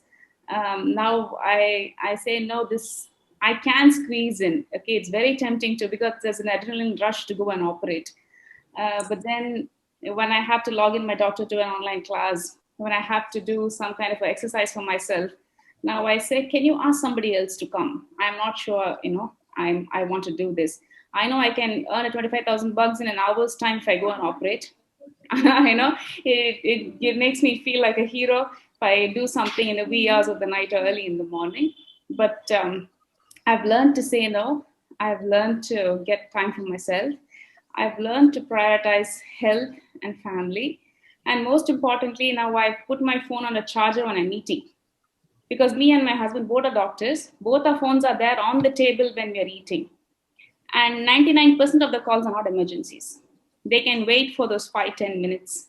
So I've learned to keep it away so that that stress is not there. And now my daughter has seen us both on the phone all the time. So the phone is ringing. She rushes to bring the phone so that I tell her it's okay. Let it wait. It's okay. So yeah, I thought I'll add up to that. So this has shifted my stress levels in the recent past.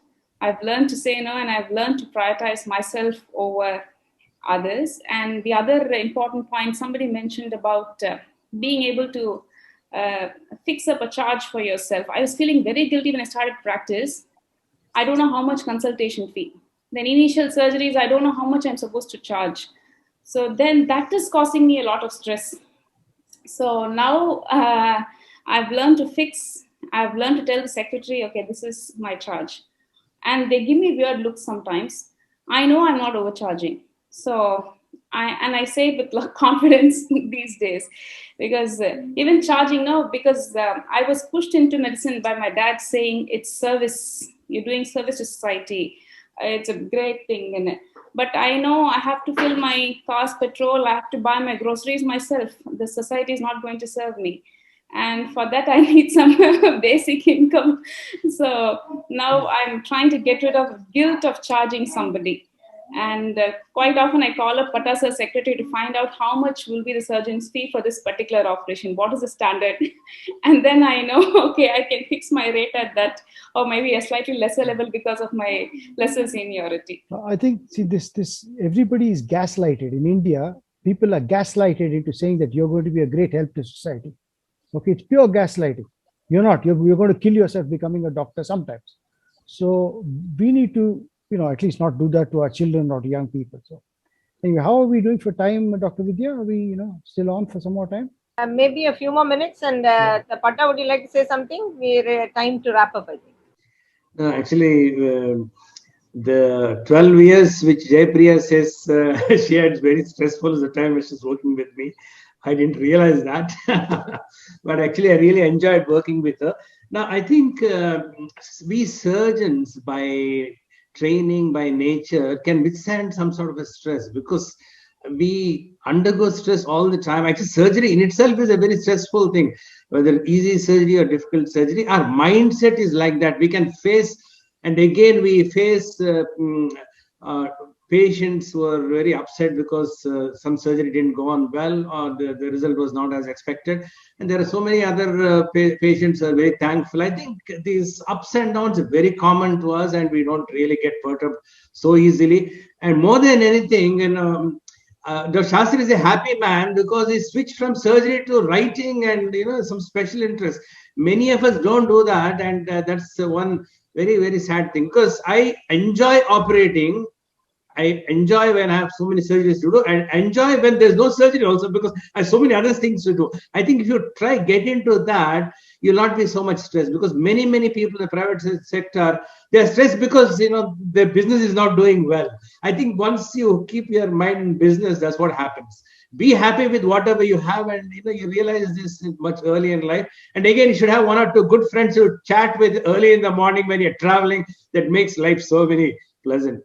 Vidya is one a good friend, so she makes my life easy. Jaypriya, of course, is very much there. Yeah, you're muted, Shastri. You're muted. If I may say something, yeah, I'm not unstressed now because I'm retired and doing something else. I was always doing something else, as Dr. Patta Radhakrishna said. But one of the most important things in surgery to avoid stress is to learn how to communicate. And I think I'm an extremely good communicator. And this is in the context of patient fainting or patient dying in theater. When I was in the UK, there was, we used to get an annual newsletter about medical legal cases. And it was noted that good communicators can make mistakes and still be praised, whereas the most competent doctors will get criticized even without making mistakes. So, and here too, I have seen in Bangalore, I have had patients who've come with dead legs, gangrene of the legs, and they praise the general practitioner for having treated them for a month as the gangrene was progressing. Okay, so good communication is very important, and this is not taught. We just do not teach communication.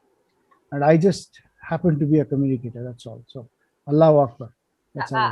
I'll agree with what you said. I still can't remember a patient where the IV access was difficult, and I poked the patient 3 times, and I got the IV line the third attempt, and the patient said, "Thank you so much, doctor." And I was feeling so guilty. I said, I poked the guy 3 times, and he's thanking me. So, like you said, the communication helps, because he had a difficult access. I had kind of prepped him that I might be having a difficulty, and you say sorry and thank you or whatever. All the everything counts when the patient thinks that you're trying your best and you have done your best, even if you don't do such a great job. They appreciate it. I totally agree with that. Yeah. One more thing I would like to point out as a stress reducer for me is the temptation for a private practitioner that, the worry that you will lose a patient, not lose in death, the patient will go away if you say certain things. And very long ago, I made it absolutely clear that I will tell a patient straight on his, yes, will there be any complications? I'll tell him you can die. You can die from any surgery technically. Chances are very low. Okay. And I have never had a death on table. And, a few stories from your experiences. So the thing is, once you get that out of the way, you're okay. Once you can be straight and truthful. And the other thing is, I have an anesthesiologist friend who was doing a spine case with an orthopedic surgeon. The patient was prone, and once the surgery was over, the patient was turned over. The patient bit her tube, and she was essentially, damaged for life, brain damaged for life. And unfortunately, the man tried to bluff his way out. And I don't think this is right. Ultimately, if you're going to face the music, going to face the music, it's better to be upfront and say that this is what happened. So this is all I can say. Yeah, so I would also second Dr. Shastri that you have to know how to break bad news or how to get consent.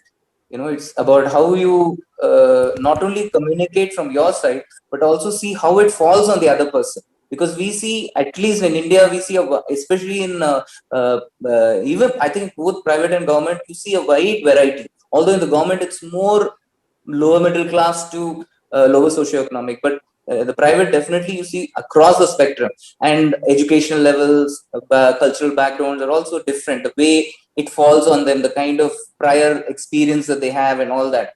So you need to be present to that and gauge that. Something that in my thing, what I learned is sometimes you need to have a box of tissues and some water at least to offer them, very simple first aid. So having concern for them. One stressor is this losing a patient. I will lose this patient. If you're alone in practice, you can cope with it. But when you have somebody in a corporate hospital who's paying you for your work, then you're under pressure to get people. It's very difficult. And I don't know how young people are coping with it. I somehow escaped it by various ways. So, I can't, my story is not going to be true for others. So I won't go into that. Yes, there are ways in which you can generate more footfall for your clinic, right? Holding talks, going to Rotaract Club, writing a blog, and all that sort of thing. Apart from serving the guy who comes to you, the lady who comes to you, if you have communicated, as you said, if you communicated well with them, there's nobody more than them who will get you by word of mouth. So that is one thing. With Dr. Patta, I wanted to say that yes, not only surgeons, all doctors get inured to stress. Now, like going back to Buddha, the middle path, that is also a problem. So when you get so impervious to stress and you're so efficient machine surgeoning or counseling or whatever, sometimes we become a little hardened, little too cynical. That also is there. That's a very light thing which we may miss out. A lot of people say, oh, how cut and right you speak so clinically. So those are also small things that we could look at. And what Dr. Jaya was saying, yeah, again, I mean, I think again, to quote Beatles, you're such a lovely audience. You're such a lovely audience. You really, made it more practical as to what is really happening to people, and the sharing that has happened. It's very amazing, and I'm very grateful. The way you. And so, what I want to add, what you said, just kind of gave me a thought that while we can choose and refuse cases and all that, we need to look at a certain thing that while we monetize our time, right? If I take this case, I'll get so many thousands or lakhs or whatever, and this is how I'll build up my career. But we also have to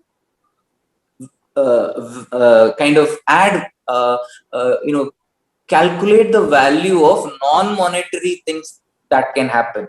The 3 hours that you didn't go to the theater, where you stayed put at home and helped your child, or spend quality time with your sick mother or something. So that is something that is more than what money can buy. The 25,000 you bought, and then you go to a 25,000 buck resort, right? A spa or something.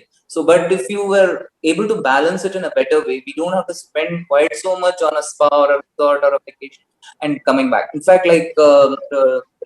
Vidya was saying, for a long time in my life, I kept thinking of a sabbatical. No, I'm not in a teaching position. I'm not in a government sector. So who's going to pay me for a sabbatical?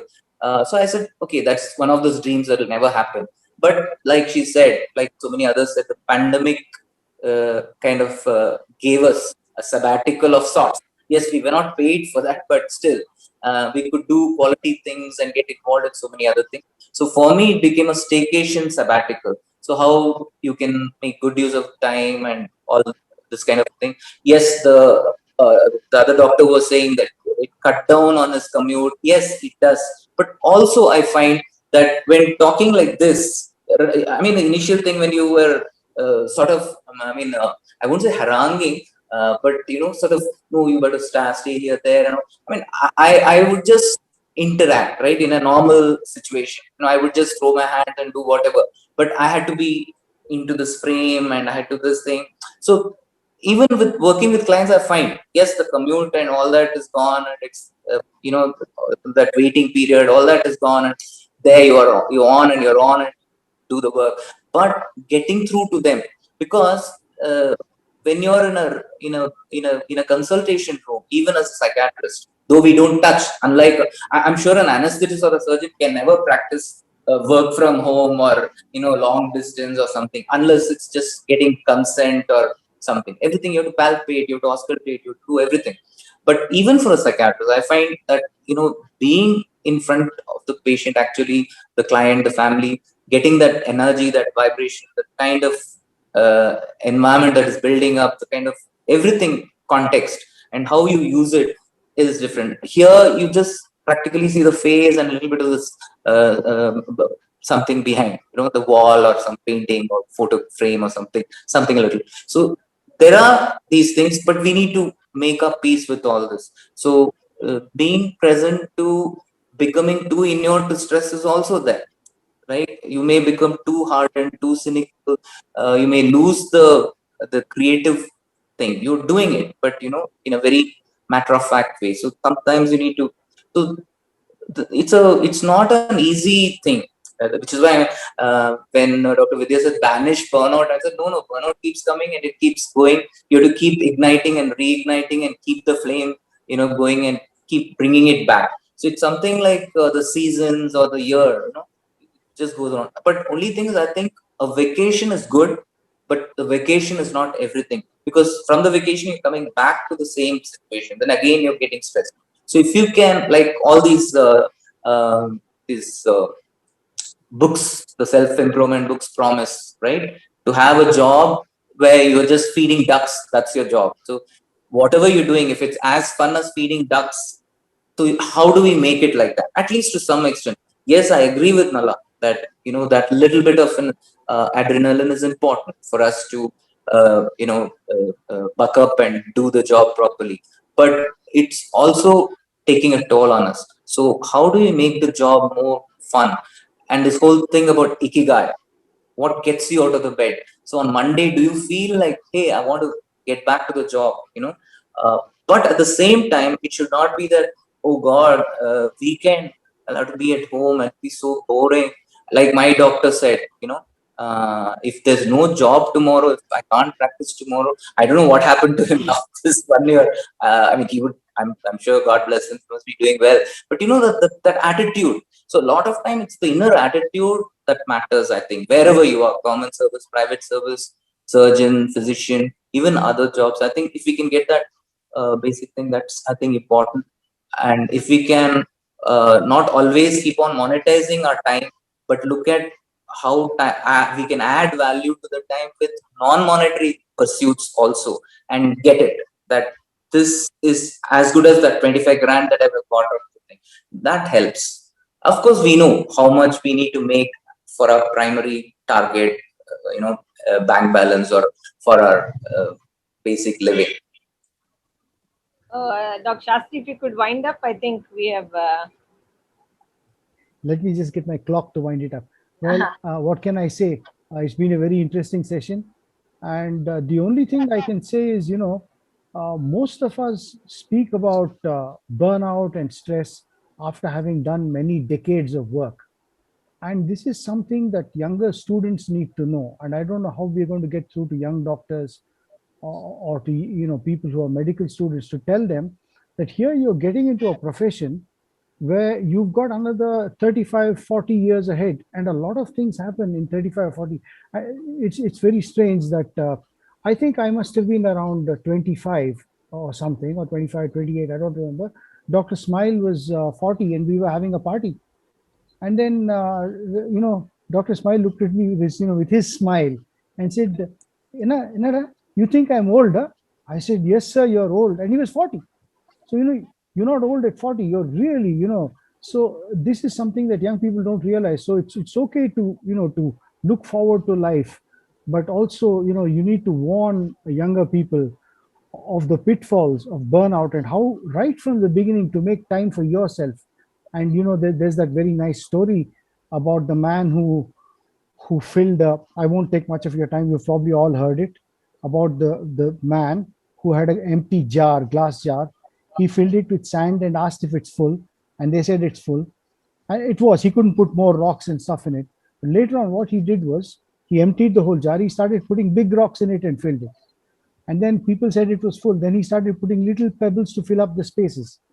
And then when people said it was full, he put sand in it. And when people said it was full, he put water in it. And he said, your life, you got to decide what the big rocks are. You got to put the big rocks in first. And the big rocks are your life, your happiness, your family. You get that aside first. You give priority to your big rocks first.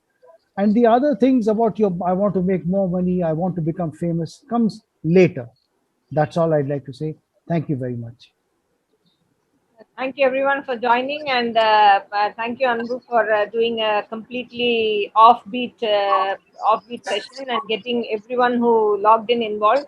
I'm sure there were many others who watched it on Facebook as well. And if we have been able to at least sensitize people about how to recognize and how to try and avoid or maybe delay burnout. Like you said, everyone's going to face it sometime or the other. We would have done our bit, and all your reading recommendations and all, I'm sure others will follow up. So thank you everyone for joining and for making it such an interactive session. Next week, we'll be having a session on ultrasound for surgeons. Till then, bye and stay safe. Thanks very much. Bye-bye. Good night, everyone. Till then, deal with burnout and stress happily.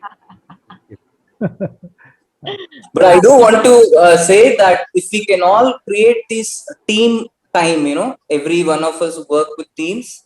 If we can create, even if you're working individually, privately, concoct a team which meets once a week, once a fortnight, once a month, whatever the periodicity and where you spend. And if if you can ask people, we have something like expressive arts therapy and those kind of things which we can include into it, or playback theater and all that. So that's a very good stress relief. while we are dealing with the stress, while we are dealing with what we are dealing with, not just forgetting it and going. So those are things which we Dr. can do. Nim, he's been there right from the beginning. He came, joined the. Bye, Anbu. Good Bye, night. bye, bye, Nala.